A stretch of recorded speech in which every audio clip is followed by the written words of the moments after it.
어제부터 계속해서 비가 많이 와서 거동하기가 불편했는데 오늘도 이 아침에 여러분 이렇게 많이 나오셔서 또 성찬예식에 참여하여서 오늘 성찬의 은혜와 말씀의 은혜가 여러분들에게 함께 하시기를 간절히 바랍니다.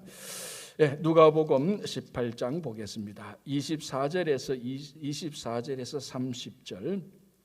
어제 우리가 마지막으로 보았던 부자 관리, 그러니까 이 한 부자 관리가 예수님께 나와서 무엇을 하여야 영생을 얻겠습니까? 라는 그 질문에 예수님께서 대답을 하셨고 그 대답에 대한 이후 반응입니다.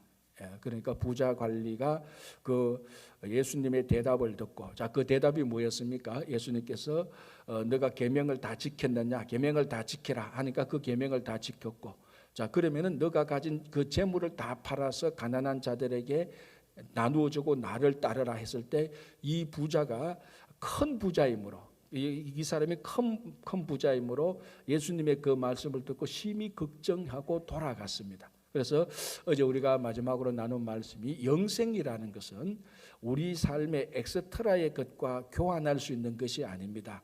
그냥 내가 쓰고 남은 것, 이거 뭐 내게 있어도 그만 없어도 그만, 이거 예수님 제가 드릴 테니 대신 영생을 주십시오. 내가 뭐 해도 되고 안 해도 되는 이런 행동을 좀 했으니 영생을 얻을 수 있지 않겠습니까? 그런 차원의 영원한 생명이 아니고 각자의 삶에 주어진 가장 우선적인 것, 아브라함에게 예를 들자면 이삭과 같은 그런 존재, 아브라함 이삭이 가장 중요한, 오늘도 이 큰 부자에게 가장 중요한 물질, 가장 중요한 우선순위 1번인 것과 영생을 쉽게 이해하기 쉽게 말하자면 교환할 수 있는 것. 그리고 이 큰 부자는 그 자기 물질을 내어놓지 못하고 영생을 얻지 못하고 근심되어서 돌아갔습니다. 자, 거기에 대해서 이제 바로 24절에 예수님께서 이렇게 말씀하십니다.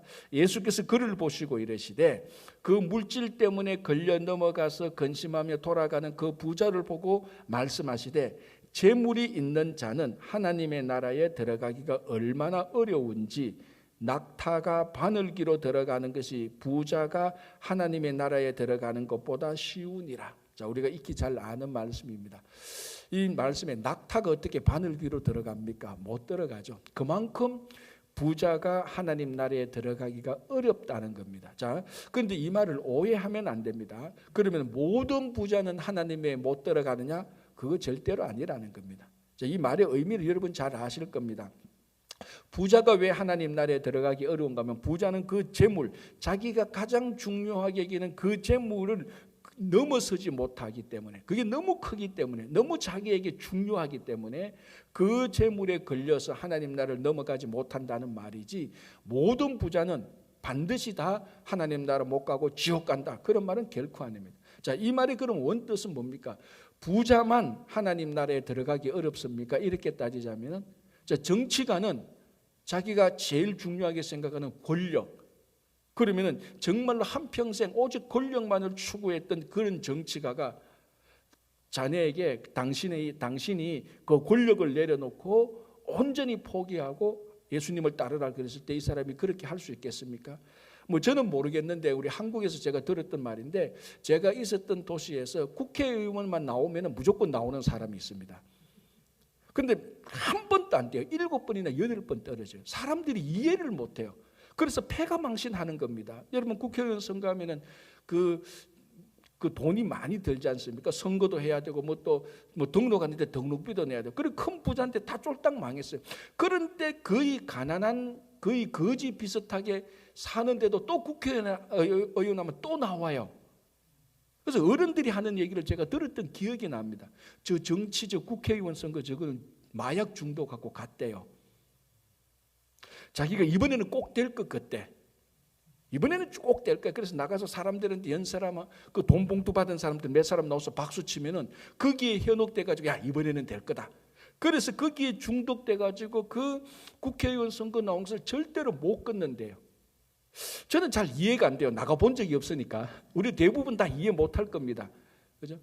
그걸 가만히 듣고 우리가 중독성이라고 생각할 때 큰 부자가 물질에 중독이 되어서 물질을 넘어서지 못하는 것이나, 그 정치가가 그 국회의원 선거에 나와서 한번 국회의원 되겠다고 생각했던, 그 국회의원 돼서 권력을 한번 잡아보겠다고 생각했던 그 권력이 중독되는 것이나 별반 다르지 않습니다.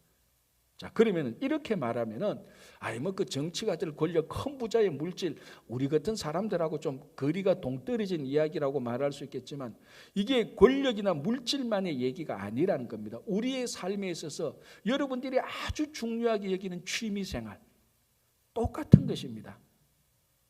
그 취미생활 하면 하려고 자기 취미생활에 있어서 굉장히 많이 진전을 이루기 위해서는 새벽에도 일하고 밤늦게까지도 그 일에 매진하는데, 그런 사람들에게 당신이 정말 중요하게 여기는 취미생활을 놓고 앞으로 예수님에게 나오거라, 그거 안 되는 겁니다.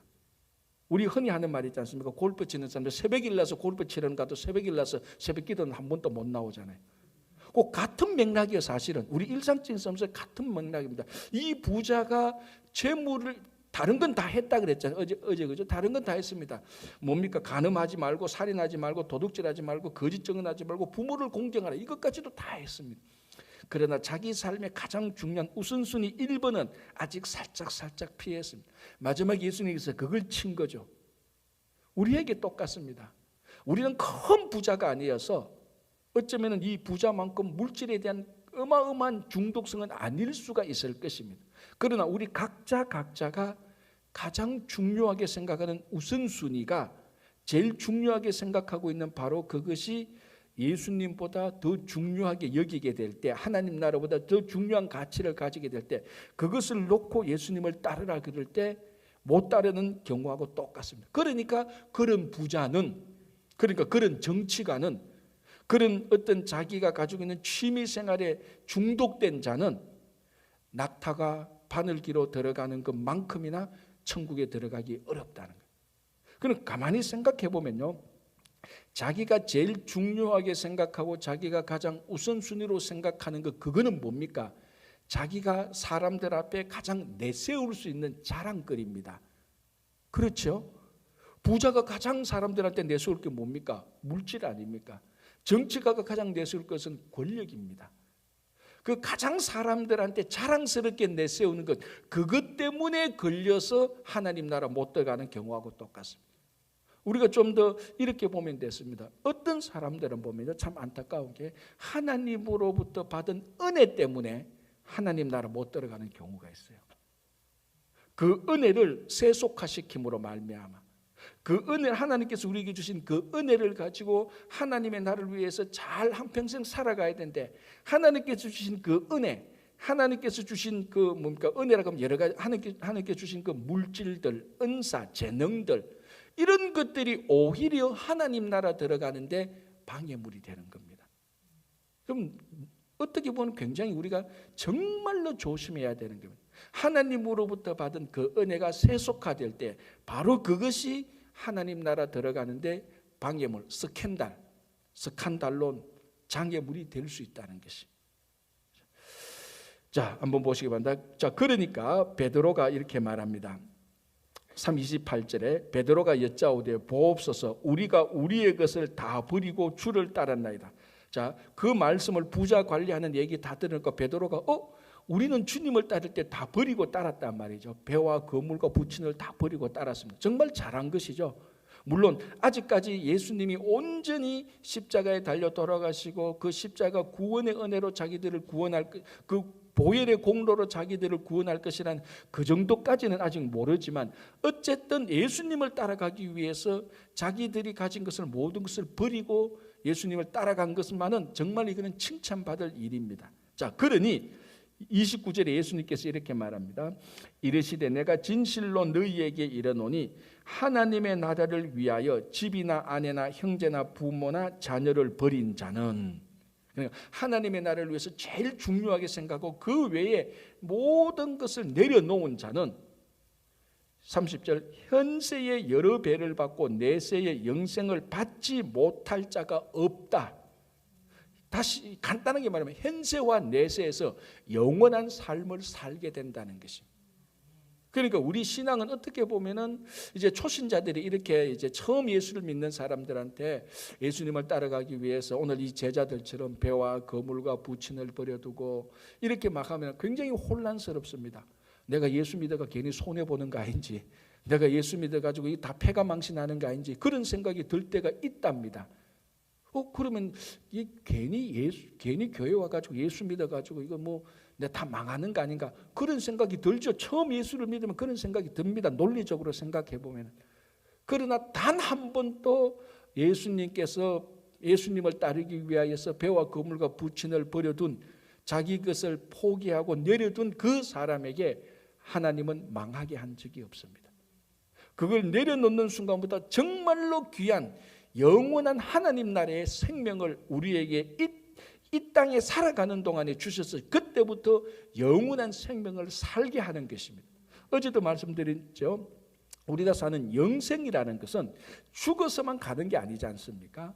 예수 믿는 사람의 영생은 예수를 믿는 순간부터 그때부터 영생의 삶이 시작됩니다. 영생의 삶이. 지금 우리가 영원한 생명을 살고 있는 겁니다. 그런데 안타까운 것은 영원한 생명을 살도록 예수님께서 영원한 생명을 주셨는데 영생을 살지 않고 세상의 생명을 살고 있다는 겁니다. 물질이나 권력이나 취미나 자기 좋아하는 것에 다 몰입되어서 영원한 생명을 제쳐두고, 그래서 이게 얼마나 신앙적으로 무감각하고 어리석은 사람인지 모릅니다. 우리가 예수를 믿고 예수님이 나의 구주로 고백하는 순간부터 이제 우리는 세상의 생명, 육신의 생명을 사는 것이 아니고 영원한 생명을 살아가는 여러분 되시기를 바랍니다. 자, 31절, 32절, 33절, 34절 앞에서 계속해서 반복되었던 그것을 또 예수님께서 반복합니다. 이제 예수님께서 예루살렘으로 올라가노니, 자 31절 보겠습니다. 예수께서 12제자를 데리시고 이르시되 보라 우리가 예루살렘으로 올라가노니 선지자들을 통하여 기록된 모든 것이 인자에게 응하리라. 자, 그것이 뭔가 하면은 32절 인자가 이방인들에게 넘겨져 희롱을 당하고 능욕을 당하고 침뱉음을 당하겠으며, 자 여기서 이방인들에게 넘겨져라는 것은 실제적인 역사적인 사실에서 뭘 의미하는 겁니까? 빌라도에게 넘겨지는 거죠. 그 로마 총독 빌라도에게 넘겨져서 이제 그 판결에 인하여서 능욕을 당하고 고난을 당하고 침뱉음을 당하고, 이제 우리가 예수님께서 십자가에 달려 돌아가시는 그 과정을 보면 요거 그대로 이루어지는 겁니다. 33절 그들은 채찍질하고 그를 죽일 것이나 그는 3일 만에 살아나리라. 예수님의 고난과 죽음과 부활을 또 예고를 합니다. 자, 결과 34절 제자들이 이것을 하나도 깨닫지 못하였으니, 아직까지도 예수님을 따라가기 위해서 모든 것을 버리고 따라갔는데 진짜 메시아, 진짜 그리스도, 진짜 기름 부음 받은 자가 이 땅에 와서 우리를 위해서 하시는 구원사에게 그 본질은 깨닫지 못합니다. 사실은 우리가 알지만 예수님께서 십자가에 달려 돌아갔을 때 그 십자가의 죽음이 영원한 생명을 우리에게 주시고 구원의 죽음이라는 것을 알았던 사람은 단 한 명도 그 당시에 없었습니다. 다 예수님께서 진짜로 주셨다. 아무도 부활을 믿지 않았습니다. 그래서 전부 다 부활절 날 아침에, 안식일 그 다음날 아침에 전부 다 무덤가로 다 달려갔습니다. 예수님께서 돌아가시기 전에 뭐라고 말했습니까? 내가 죽고 난 다음에 너희들하고 어디서 만나자? 갈릴리에서 만나자 그랬어요. 예수님께서 어디에서 죽었습니까? 예루살렘 지역으로, 예루살렘 그 성전이 갈보리에서 죽었습니다. 예루살렘에서 죽었습니다. 그러면 진짜 부활을 믿었다면 예수님께서 돌아가시는 순간마다 제자들이나 예수님을 따라다니는 사람은 전부 다 어디로 가야 됩니까? 갈릴리에 가서 기다리고 있었어야 돼요. 한 명도 갈릴리로 간 적이 없어요. 전부 다 낙담하고 좌절하고, 그나마 예수님을 사랑했던 그 여인들 몇 명은 예수님의 시신을 확인하기 위해서 부활절 날 아침에 무덤가로 갔지. 그래서 우리 천사들이 말하잖아요. 왜 산자를 여기서 찾느냐? 지금 예수님께서 3일 만에 부활하실 것이라는 것을 아무도 못 믿습니다. 그게 육신을 가진 사람의 한계입니다. 그렇죠? 자, 이제 이 구원의 사역은 계속해서 누가복음을 보면 이제 예루살렘에 들어가면서 이루어지는 거고요. 자, 이러면서 예수님께서 이제 지금이 예수님께서 예수님께서 걸어가신 행진 루트를 보면 갈릴리에서 오셔서 여리고를 거쳐서 예루살렘으로 가는 겁니다. 자, 그래서 이제 예루살렘으로 가기 위해서 여리고로 들어옵니다. 그 지형을 보면 이제 요단강을 바로 요단강 동편에서 요단강을 바로 건너면은 여리고가 있습니다. 그 여리고에서 예루살렘으로 올라갑니다. 왜냐하면 여리고는 가장 낮은 곳이고 해발 마이너스 한 300m 가장 낮은 곳이고 예루살렘은 시온산 그러니까 크면 큰 언덕과 같은 산이라고 보기보다 큰 언덕이니까 아래에서 위로부터 올라가야 되는 그런 지형이죠. 자, 35절 여리고에 가까이 가셨을 때 한 맹인이 길가에 앉아 구걸하다가, 자, 이게 우리 잘 아는 여리고의 소경거지입니다.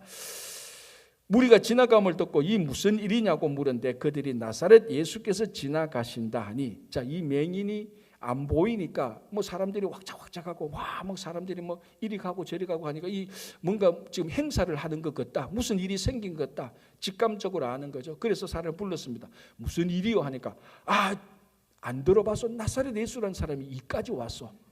이 여리고까지 와서 저 갈릴리 나사렛에 있는 그 예수라는 사람이 이 여리고까지 왔단 말이야. 우리 만나러 가는 겁니다.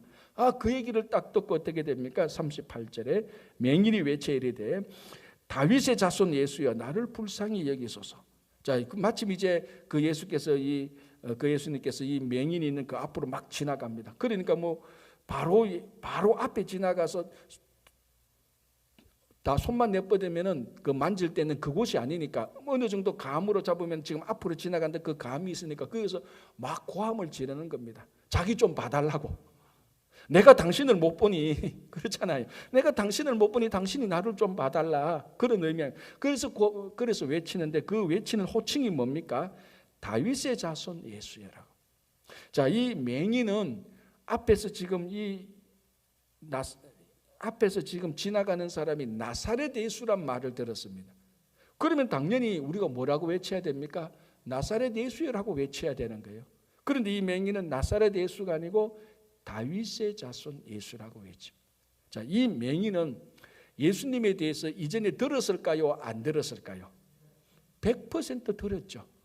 안 듣고 이렇게 말할 수가 없죠. 오늘 처음 듣는다면은 나사렛 사람 예수라고, 나사렛 사람 예수가 지나간다라고 말하는 거 처음 들었다라면은 이 사람하고 내가 좀 만나고 싶다고 생각하면 나사렛 예수여 내 좀 봐주세요, 이렇게 말해야 되는 거예요. 그런데 그걸 다윗의 자손 예수라고 말할 때 100% 이 사람은 나사렛 예수에 대한 소문을 들었습니다. 뭐 행인들이나 자기 가족이나 친척이 누구한테 들었습니다. 그런 얘기를 쭉 들으면서 이 사람이야말로 우리 오래전 선지자들이 예언했던 바로 그 다윗의 자손이라는 믿음이 생겼습니다. 그렇게 해석할 수가 없습니다. 그죠? 이 본문을 봤을 때.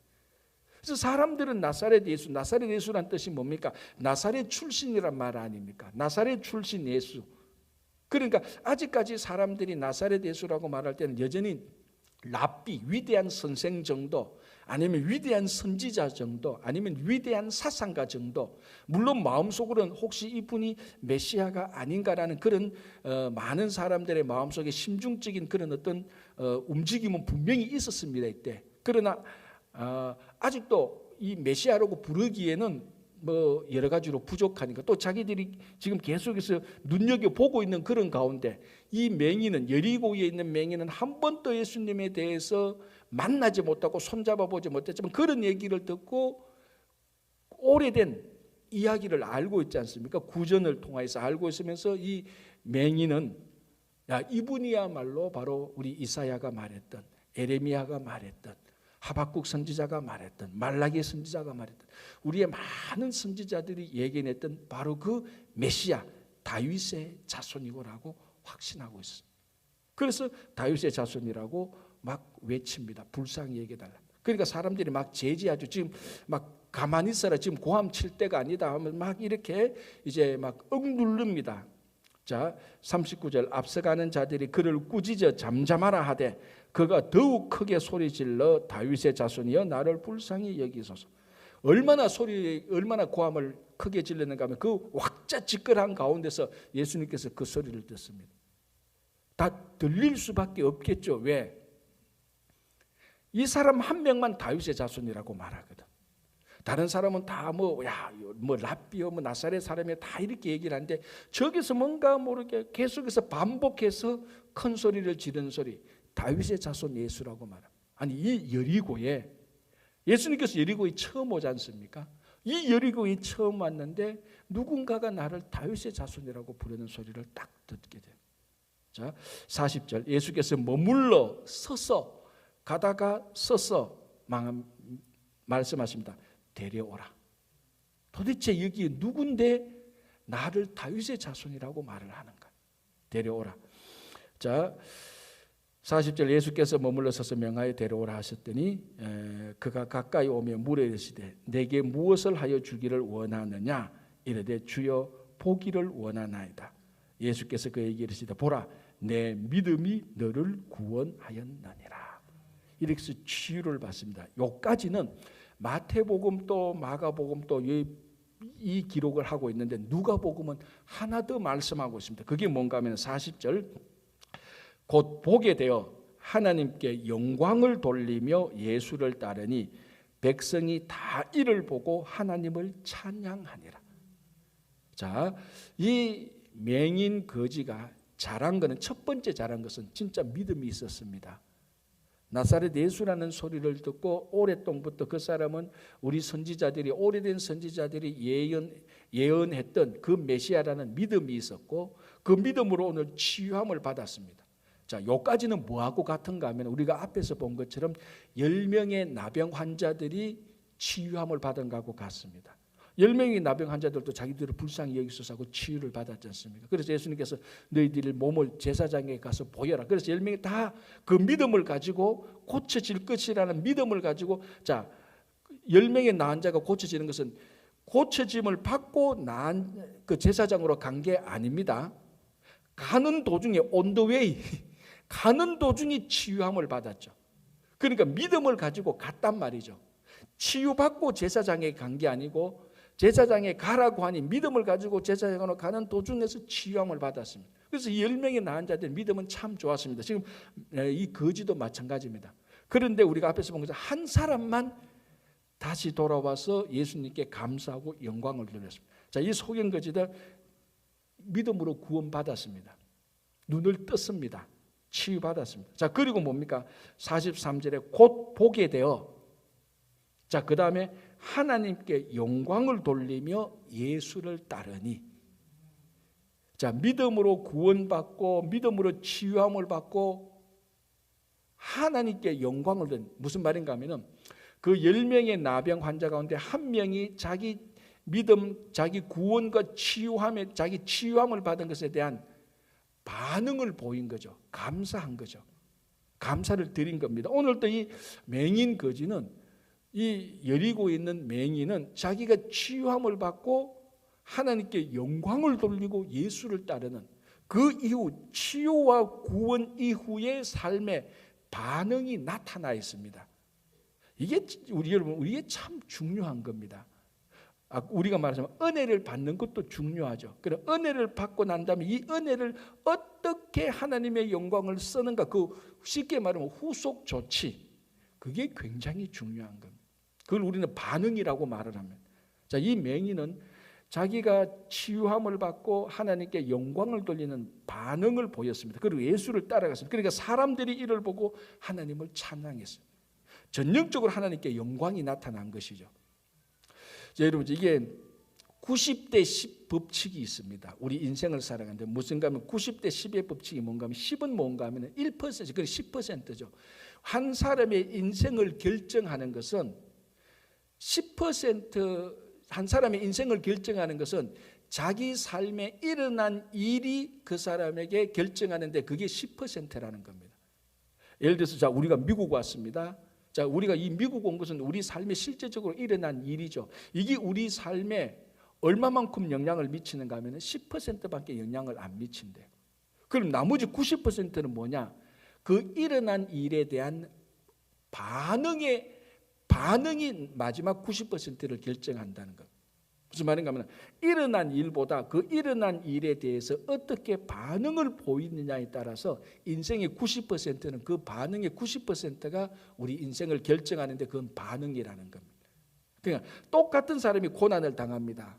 둘 똑같은 사람이. 그럼 이 똑같은 사람에게 똑같이 10%의 영향을 미칩니다. 고난이 일어났다는 사실만으로. 이제 이후 90%는 이 고난에 대해서 두 사람이 어떻게 반응을 보이느냐에 따라서 90%가 결정되어집니다. 이 고난 가운데 인생을 원망하고 저주하고 내가 뭘 잘못했는지 이런 고난생. 이 고난은 그때 홍길동이가 내한테 이렇게 해가 내가 그때 그 사람하고 같이 가다가 이런 일이 터졌어. 그 홍길동이 잘못이야. 이렇게 원망과 한섞인 반응을 보이는 사람. 그러나 다른 사람은 이 고난 가운데서 분명히 하나님의 뜻이 있을 것이다. 이 고난이 전화위복이 될 것이다. 이 고난을 통해서 내 생은 하나님께 더 큰 영광이 될 것이다. 그런 반응을 보이는 사람. 인생이 완전히 달라집니다. 똑같이 고난을 당했는데 인생은 완전히 달라집니다. 왜? 그 고난에 대한 어떤 반응을 보이느냐가 90%를 좌우하게 됩니다. 그게 90대 10의 법칙이래. 뭐 그런 사람들 연구를 해봤다고 하는데 한번 보십시오, 여러분. 신앙생활 똑같습니다. 우리 다 구원받았지 않습니까? 우리 다 하나님께 은혜 받았지 않습니까? 그런데 왜 누구는 그렇게 감사하는 삶을 사는데 왜 누구는 그렇게 불평스러운 삶을 삽니까? 구원받고 은혜 받은 이후의 삶이 너무나 차이가 납니다. 자, 오늘 이 맹인 거지를 보십시오. 자기가 치유함을 받았습니다. 너무 좋다고 이제 막 자기 인생을 즐기고 쾌락을 누린 게 아니고 하나님께 영광을 돌리며 예수님을 따르니 많은 사람들이 그걸 보고 하나님께 영광을 돌렸어요.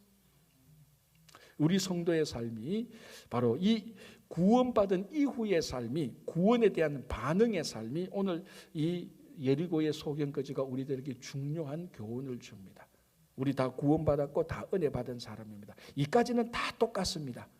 이제 무엇이 차이냐? 이후부터 우리가 여기에 얼마나 감사하며 얼마나 하나님께서 맡겨주신 일에 정말 기쁨으로 사느냐 아니냐, 그에 대해서 인생의 90% 이후 여러분의 여생의 90%를 그게 결정하는 겁니다. 그래서 우리가 받은 구원의 은혜, 하나님께서 인도하신 그 은혜에 정말 감사하며 하나님의 영광을 돌리며 사는 여러분 되시기 바랍니다. 기도하겠습니다.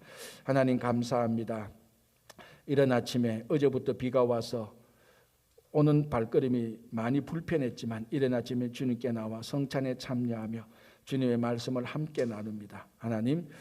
하나님께서 주신 은혜 때문에 시험 들지 아니하고 하나님께 주신 그 은혜 때문에 더 많은 하나님께 영광을 돌리며 살아갈 수 있도록 도와주시옵소서. 주님, 우리 가운데 몸이 연약하신 환우들, 이창근 집사님과 여러 환우들 주님께서 꼭 치유하여 주시고 모든 환우들에게 치유의 광선을 비추어 주시기를 바라옵나이다. 아버지 하나님, 오늘도 이 아침에 하루를 시작하면서 주님의 말씀과 성찬으로 시작합니다. 오늘 하루도 온전히 주님께서 붙들어 주시고 내일 거룩하고 복된 주일을 잘 준비하는 하루가 되게 하여 주시고 오늘도 이 아침에 우리가 드리는 모든 기도를 들어주시옵소서. 우리 자녀들 가정 일터 위에도 함께해 주시고 우리가 함께 섬기는 친구교회 셋째 주에 있을 EM 청년부 홈커밍 데이와 마지막 주에 있을 주일학교 가족수련회도 주님께서 함께하여 주시옵소서. 우크라이나 사태가 속히 아버지 종전이 되고 온전히 회복될 수 있도록 주님께서 역사하여 주시고 이 사태로 말미암아 많은 영혼들에게 복음이 전파되며 예수를 믿을 수 있도록 인도해 주시옵소서. 예수님 이름으로 기도합니다. 아멘.